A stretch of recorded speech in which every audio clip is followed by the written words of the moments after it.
నా పేరు కొమ్ము శిరీష. మాది పెద్దమాదిగపల్లి నిమ్మనపల్లి మండలం అన్నమయ్య జిల్లా. మా నాన్నగారి పేరు కొమ్ము శ్రీనివాసులు, మా అమ్మగారి పేరు కొమ్ము సుజాత. మా తల్లిదండ్రులకు మేమిద్దరము ఆడపిల్లలే. మాకు చదువుకునేటప్పుడు చాలా ఆర్థికంగా వెనుకబడిన తరగతుల వాళ్ళం. చదివించడానికి మా అమ్మ నాన్నకి స్తోమత ఉండేది కాదు. మా నాన్న కౌలు రైతు, వ్యవసాయం చేసుకుంటూ పశువులు మేపుకుంటూ పాలు పోసుకొని మా ఇద్దరిని చదివిపించారు. మమ్మల్ని చదివిపించేటప్పుడు చుట్టుపక్కల అందరూ, ఎందుకురా నువ్వు ఆడపిల్లల్ని చదివిపిస్తున్నావు, ఎన్ని రోజులైనా నువ్వు ఒకరి చేతిలో పెట్టాల్సిందే కదా, ఆ డబ్బులు ఏదో మీరు వెనక్కేసుకోండి, మీ వృద్ధాప్యంలో మీకు కొంచెం సహాయంగా ఉంటుంది అనేవాళ్ళు. కానీ అవేం పట్టించుకోకన్నా మా అమ్మ నాన్న కష్టపడి మమ్మల్ని చదివిపించారు. నేను మా చెల్లెలు చిన్నప్పటి నుంచి ప్రభుత్వ స్కూల్లోనే చదివాము. ప్రభుత్వం ఇచ్చే స్కాలర్షిప్లతోనే చదువుకున్నాము.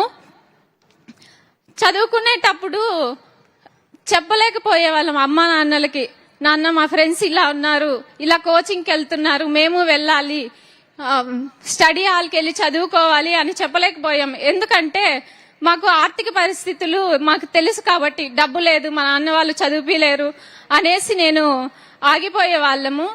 ఇప్పుడు ప్రభుత్వం ఇచ్చే స్కాలర్షిప్ల వల్ల మేము చదువుకోగలిగాము. ఈ రోజు నాకు ఈ ఉద్యోగం వచ్చిన దానికి మా తల్లిదండ్రులు కష్టపడ్డ కష్టమే కారణం.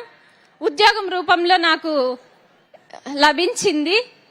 నేను నా కుటుంబం చాలా ఆనందంగా ఉండగలిగాం. ఆ రోజు ఎందుకురా ఆడపిల్లల్ని నువ్వు చదివిపిస్తున్నావు అనే వాళ్ళకే ఈ రోజు ఇది ఒక మంచి గుణపాఠం లాగా మిగిలింది.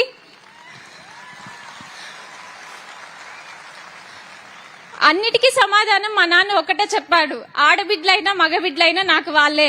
నేను పెద్దమ్మాయిని, ఇంకో అమ్మాయి చిన్నమ్మాయి. నా పెద్ద బిడ్డ మగరాయిలాగా ఉంటుంది అని చదివిపించాడు నన్ను. మా చెల్లి అన్ని స్కాలర్షిప్లతోనే చదువుకొని ఐఐటి విజయవాడలో చేసింది. ఇప్పుడు ఎన్ఐటి బీహార్ పాట్నాలో చదువుతుంది సివిల్ ఇంజనీర్ గా. ఇన్ని కష్టాలని అధిగమించి వచ్చిన దానికి మా అమ్మ మా నాన్న కారణము. నేను ఉద్యోగం సాధించడానికి కూడా మా అమ్మ మా నాన్నే కారణము. ఇప్పుడు మాకు ఈ నియామక పత్రాలు అందజేస్తున్నందుకు గాను సీఎం సార్ గారికి ఆస్పిరెంట్స్ అందరి తరపున ధన్యవాదాలు తెలియజేసుకుంటున్నాను. Thank you sir.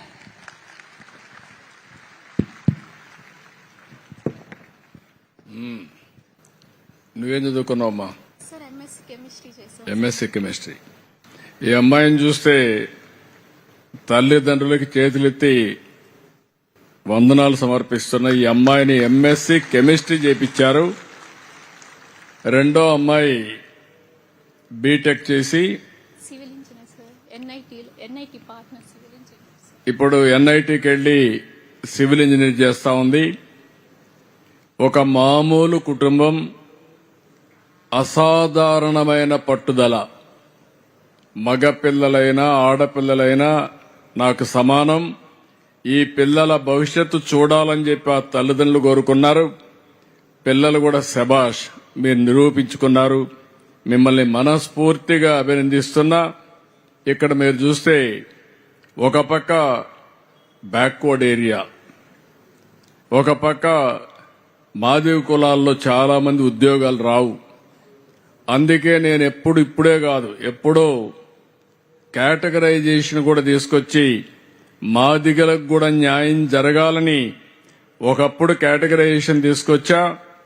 అది మధ్యలో కోర్టు కొట్టేస్తే వదిలేశారు.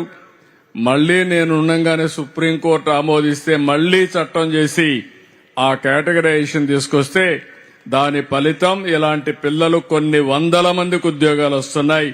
నేను గర్వపడుతున్నానని చెప్పి మరొక్కసారి తెలియజేసుకుంటూ, ఏమమ్మా నీకు మంచి ఉద్యోగం వస్తుంది, ఇంకా బాగా చదువుకుంటే ఇంకా పై ఉద్యోగాలు కూడా వస్తాయి. మీ చెల్లెలు కూడా వెళ్లిపోతుంది, ఇద్దరు పెళ్లిళ్ళు చేసుకుని వెళ్లిపోతారు. మీ అమ్మా నాన్న కథ ఏంటి?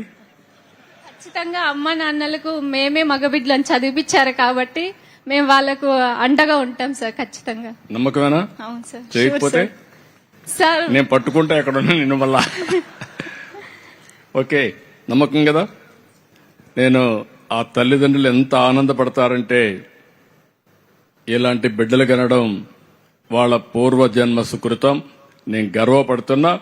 గట్టిగా చప్పట్లు కొట్టి అభినందించండి, ఆశీర్వదించండి.